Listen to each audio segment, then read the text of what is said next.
A ideia de que a maioria das profecias bíblicas já se cumpriram é conhecida como preterismo, em contraste com o futurismo, que espera ainda pelo cumprimento das profecias. Mas mesmo entre os preteristas e futuristas não existe um consenso quanto ao volume de profecias já cumpridas. Existe ainda uma classe intermediária que vive tentando interpretar as profecias pelos acontecimentos presentes, geralmente chamados de historicistas. Por isso você encontra hoje livros e mais livros completamente inúteis, por terem jurado que o anticristo era algum dos papas, que já morreram agora, ou líderes políticos como Hitler, Stalin ou Gorbachev. Ou então falando de avanços tecnológicos da época que alguns pensavam ser a marca da besta, como foi o código de barras nos anos 80. E é hoje o chip de identidade anti-sequestro usado em crianças e executivos.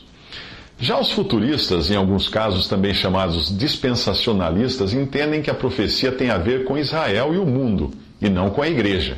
Portanto, seria perda de tempo tentar encontrar na época atual a consumação de eventos proféticos, pelo menos enquanto a igreja ainda estiver na terra. Eu, particularmente, me incluo entre os que acreditam que o relógio profético está parado até o arrebatamento da igreja, quando voltará a bater.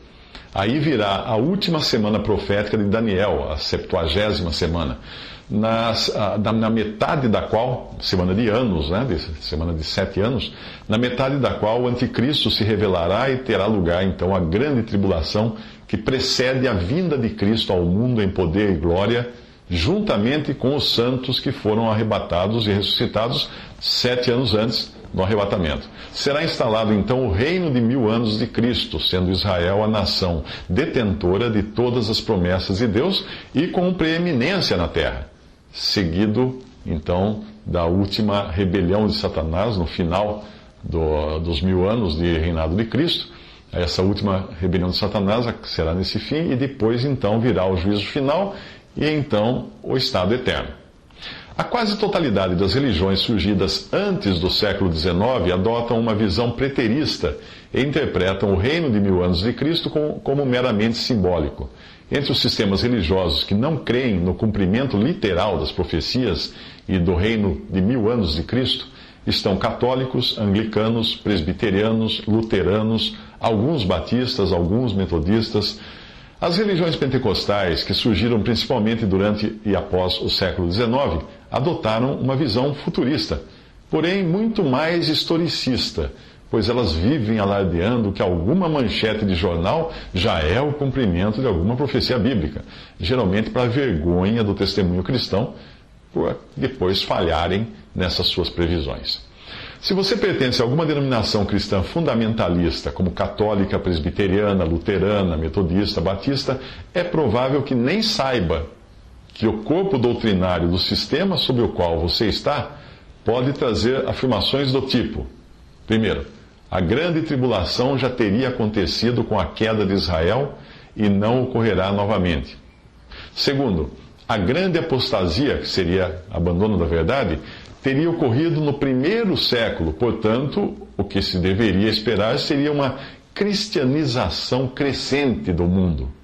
Terceiro, os últimos dias estariam relacionados ao período entre a vinda de Jesus e a destruição de Jerusalém, portanto, já ocorridos por terem sido os últimos dias de Israel. Quarto, o anticristo seria apenas uma expressão para descrever a apostasia da igreja antes da queda de Jerusalém, lá no ano 70. Por isso, qualquer pessoa ou ensino falso poderia ser chamado de anticristo. Em seguida, o arrebatamento. O arrebatamento em que os santos serão tirados da terra para se encontrarem com o Senhor nos ares não seria um evento diferente da volta de Jesus no último dia. Essas correntes religiosas também afirmam que a segunda vinda coincidiria com o arrebatamento e a ressurreição no final do milênio simbólico, quando viria o juízo final.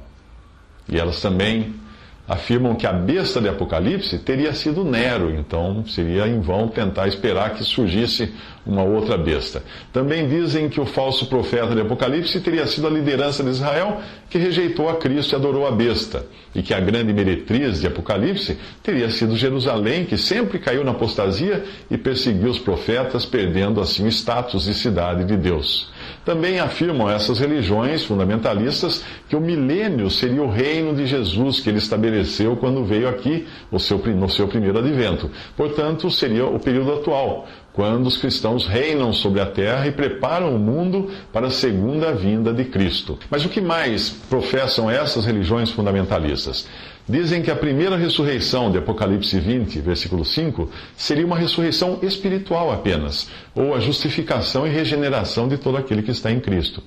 Dizem também que os 1000 anos de Apocalipse 20, de 2 a 7, seriam apenas um número simbólico para expressar o período atual de domínio da igreja como um longo período de tempo que já mostrou não ser de meros 1000 anos e pode chegar a milhões de anos, segundo as ideias dessas religiões fundamentalistas. Elas também dizem que a nova criação já teria começado e os novos céus e nova terra seriam palavras simbólicas para descrever a condição dos salvos. Diz também que Israel teria sido deixado de lado por causa da sua apostasia e nunca mais seria o reino de Deus, e nem teria qualquer futuro como nação especial. Algumas delas também vão dizer que a igreja teria substituído Israel e seria agora merecedora de todas as promessas de prosperidade feitas a Israel no Antigo Testamento. E algumas dirão que a batalha de Armagedon seria apenas simbólica, representando a derrota daqueles que se opõem a Deus ou obedecem aos falsos profetas.